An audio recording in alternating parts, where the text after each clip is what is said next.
Good morning, Matthew. I'd like you to first tell me a little bit about the company Interroute and what it does. Interroute is Europe's largest facilities-based service provider, which means we do everything from what we call the ground to the cloud. That means we will sell duct, fibre and infrastructure. And also we do more advanced, if you like, cloud services for people looking for communications, connectivity and computing type of services. Thank you very much. I wonder, could you give me the perspective of your organisation on what research should be done in the coming years and funded with community funding in Europe? I think for a service provider like Interroute, one of the big priorities for us is maintaining operational simplicity, being cost competitive while we continue to grow at the rate we grow. Network capacities are growing in double digits. We double every year. We continue to do so, and so the real priority is maintaining that level of growth, that level of capacity aggregation, while being commercially cost competitive and with an operational model that we can sustain into the future.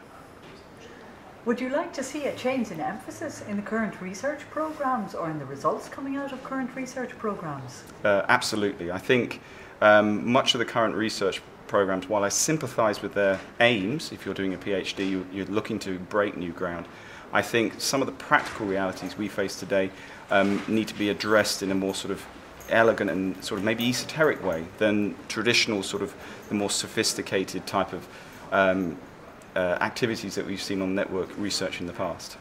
One of the ways that could be done would be for researchers to work on real running networks. Is it possible for, in research projects in which Interroute participates, for researchers to access the internet networks? One of the things we're fortunate enough able to do for our researchers is we own the infrastructure right down into the physical assets. So as with the GISA initiative in Italy, we give them access to the live network. So we're happy to give people access to live networks. We're happy to work with them in a real operational environment because the benefit will be come back to us in the future.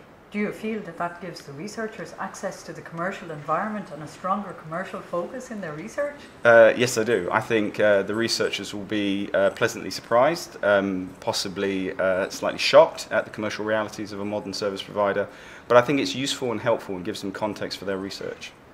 Thank you very much. Thank you. I think between those